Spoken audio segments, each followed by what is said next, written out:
Hi friends, welcome to voice of the people.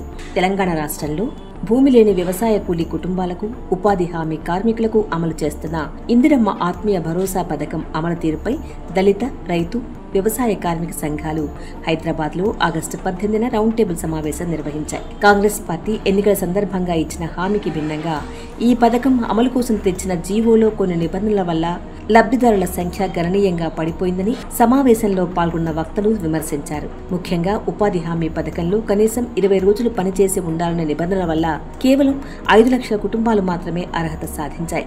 ఈ కుటుంబాలన్నింటికీ మొదటి విడత సహాయం 6,000 రూపాయలు అందించకుండా కేవలం 80,000 మందికే సహాయం అందించడం అన్యాయమని వక్తలు ఆరోపించారు. ప్రభుత్వం ఈ పథకం అమలును ప్రాధాన్యతగా తీసుకుని వెంటనే ఎలాంటి నిబంధనలు లేకుండా వ్యవసాయ కూలీలకు ఇందిరమ్మ ఆత్మీయ భరోసా పథకం అమలు చేయాలని డిమాండ్ చేశారు. ఈ సమావేశంలో వ్యవసాయ కూలీల ప్రతినిధులు, దళిత బహుజన ఫ్రంట్, DBRC, TVVU, రైతు స్వరాజ్య వేదిక, ఇతర వ్యవసాయ కార్మిక సంఘాలు నాయకులు పాల్గొని వాళ్ళు మాట్లాడారు. ఏం మాట్లాడారో విందాం.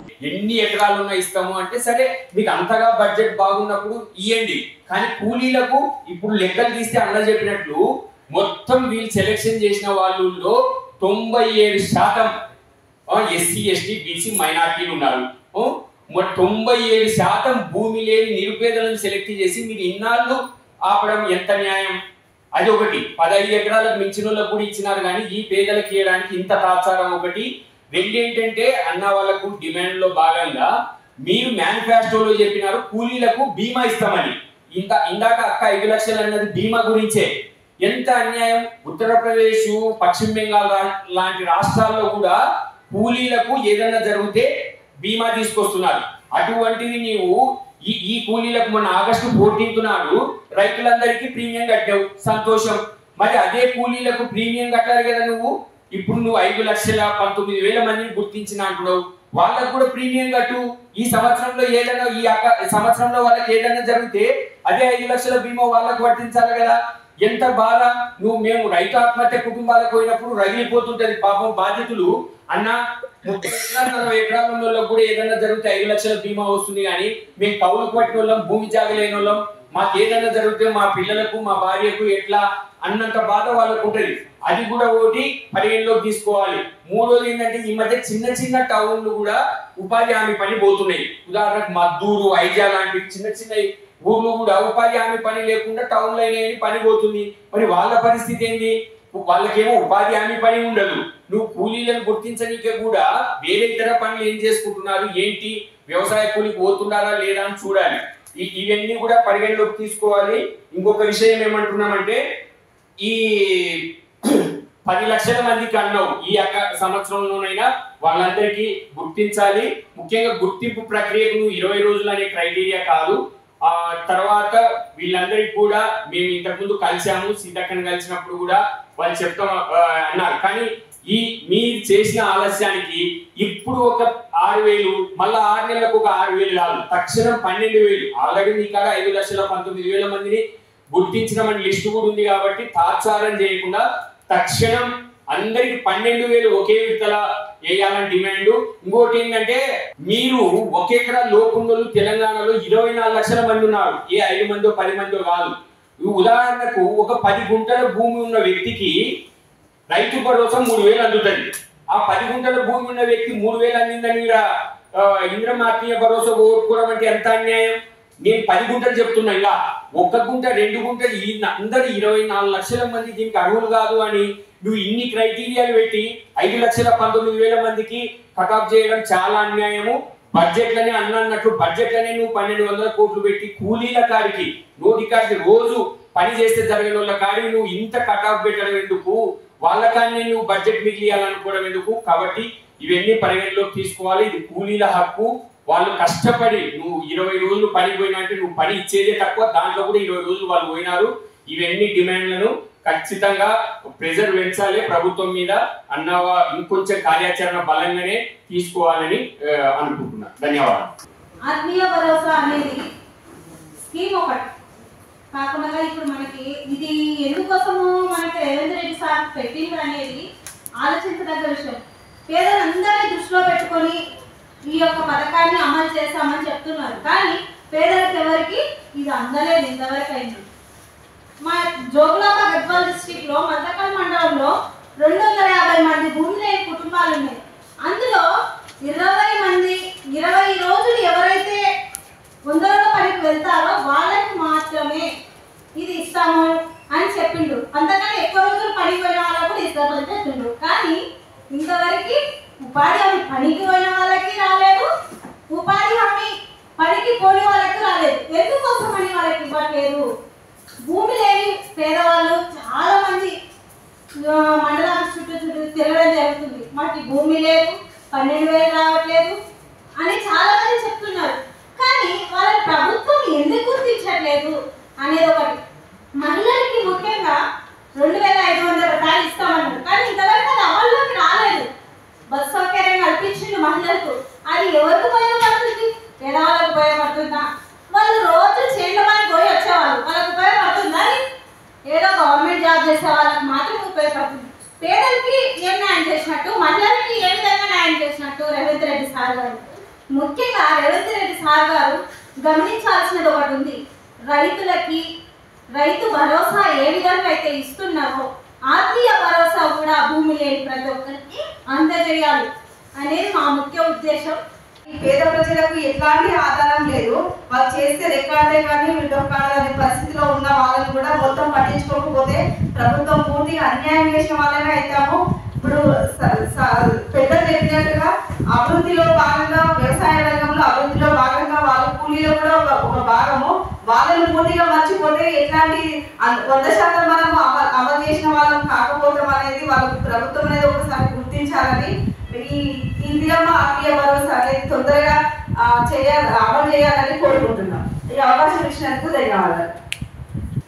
అతి నిరుపేద కూలి కుటుంబానికి చెందిన పేదల గురించి, ఇందిరమ్మ భరోసా పథకాల గురించి ఆ రోజు ఇప్పుడు ఏదైతే పాలిస్తున్న పాలక వర్గము ఆరు పథకాలను ప్రవేశపెట్టడం జరిగింది.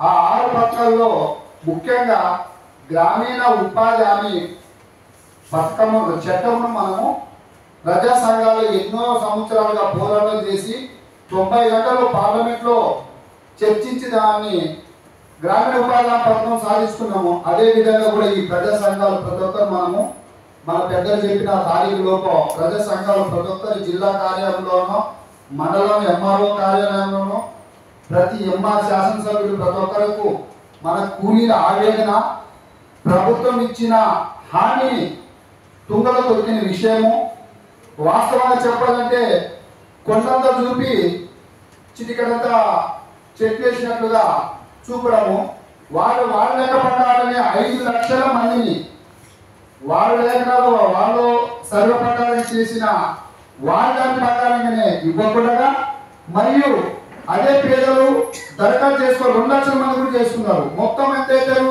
7 లక్షల మంది. కానీ ఆయన ఇచ్చిందంతా 83,000 మందికి మాత్రమే ఇవ్వడం జరిగింది, 50 కోట్లు. తర్వాత మిగతా ఒక 4,13,658 మందికి ఇంకా ఇవ్వలేదు. మరి ఇక్కడ అదనంగా దరఖాస్తు చేసుకున్న 2 లక్షల మందికి ఇవ్వలేదు. కాబట్టి ఈ విషయం పైన మనము ఏదైతే కూలీలకు న్యాయం జరిగే విధంగా ప్రజా సంఘాలు ముందుకు రావాలి. ఇంకొకటి, కూలీల విషయంలోనే కూలీలు ఏ విధంగా లాస్ అవుతున్నారు అనేది ప్రభుత్వం దృష్టికి తీసుకుపోవాలని నా యొక్క కోరిక.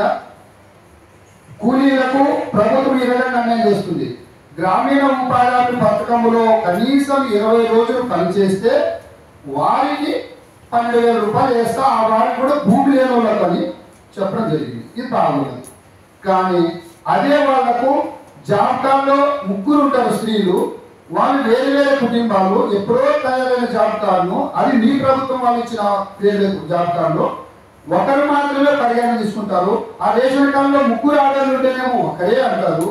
ఎట్లా ఉందంటే లింకు చైన్ సిస్టమ్ లాగా ఇక్కడ నుంచి రేషన్ కార్డుల ప్రకారం కొందం తగ్గిస్తావు, ఆ ఉపాధి పథకంలో కొందం తగ్గిస్తావు. చేసిన 20 రోజుల వల్ల కూడా నీకు ఆధార్ కార్డు లింక్ లేదు, ఫోన్ నెంబర్ లింక్ లేదు.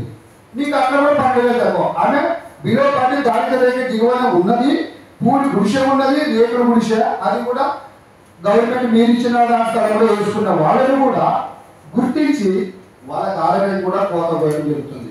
నేను ఎన్నోసార్లు పోయాను మండలంలో ఏపీ దగ్గర పోతే ఒకరి మీద ఒకరు చెప్తాను, మాదేముందయ్యా ప్రభుత్వం ఇచ్చారు, ఇవన్నీ లింకులు కావాలి. లింకులు కావాలంటే తిరిగి ఒక హాస్పిటల్ పాలే అవుతుంది.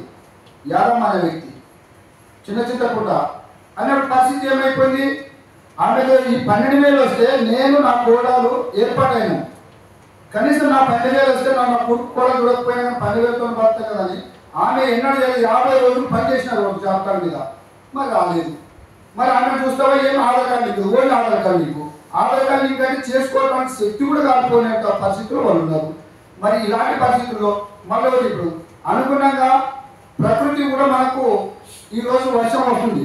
ఆ వర్షం వచ్చినప్పుడు కూలీకి లాస్ అవుతారు ఆ రోజు వర్షం వలన. కాబట్టి అలాంటప్పుడు నేను ఇచ్చే 12,000 ఇస్తే కుటుంబం పోషించుకోవడానికి కూడా ఆస్కారం ఉంటుంది. ఇప్పుడు ముందుగా మనం ఏమంటే భూమి లేని నిరుపేదలకు భూమి ఇవ్వాలి.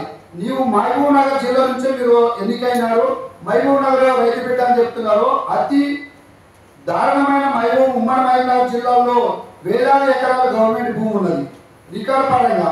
మరియు మీరు కరువు జిల్లా అన్నాము, కరువు జిల్లా కూడా ఇలాంటి పరిస్థితుల్లో కూలీలను దృష్టి పెట్టుకొని వాళ్ళకు ప్రతి ఒక్కరు పనిచేసిన వాళ్ళకు మీ లెక్క ప్రకారంగానే 12,000 రూపాయలు వేసి ఆ కూలీని ఆదుకుంటారని నేను ఈ అవకాశం ఇచ్చిన ప్రతి ఒక్కరు పెద్దలకు నా మనస్ఫూర్తి కోరుకొని వివరిస్తున్నాను. ఆదాయం కనీస ఆదాయం ఇవ్వాలని చాలా సూచనలు చేశాడు. Thank you brother. అయితే మీకు ఈ లెక్క చెప్పిన చూడు, ఇది కేవలం ప్రభుత్వం లెక్క, కానీ ఇది కూడా తప్పు. ఇది ఎందుకంటే తెలంగాణలో అసలు భూమి లేని వాళ్ళు దళితులే 9 లక్షల మంది, 9 లక్షల మంది ఉన్నారు. 2011లో సెల్ఫ్ ఒక లెక్క చేస్తే 3 లక్షల మంది తెలియదు. 2011 నుంచి ఇప్పుడు 2025 ఉన్నాం. మనం 25 ఉన్నామంటే దాదాపు 9-10 లక్షలకు పెరిగింది ఆ దళితులు భూమి లేదు. కానీ ఎంతమంది గుర్తించారు?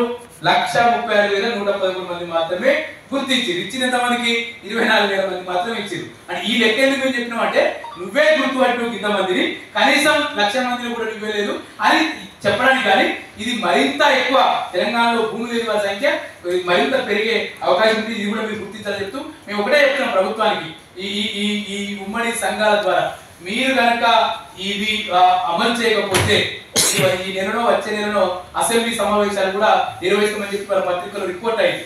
అసెంబ్లీ సమావేశాల నాటి కనుక మీరు ఇందిరమ్మ ఆత్మీయ భరోసా మొదటి విడత ఇచ్చిన వాళ్ళకు రెండో విడత, మొత్తమే ఇవ్వని వాళ్ళకు రెండో విడతగా ఒకటేసారి 12,000 కనుక చెల్లించకపోతే ఈ దశల వారీ కార్యక్రమంతో పాటు చెల్లో అసెంబ్లీ కార్యక్రమం కూడా నిర్వహించడానికి మేము వెనుకాడు వేయమని చెప్పి ముఖ్యమంత్రి గారికి సీతక్క గారికి చెప్తున్నాం. కాబట్టి మా డిమాండ్ ను మీరు పనిలోకి తీసుకొని చెప్పి మేము కోరుతాము. ఇందిరమ్మ ఆత్మీయ భరోసా కూడా 20 రోజులు పని అనేటువంటి పరిమితిని తీసేయాలి.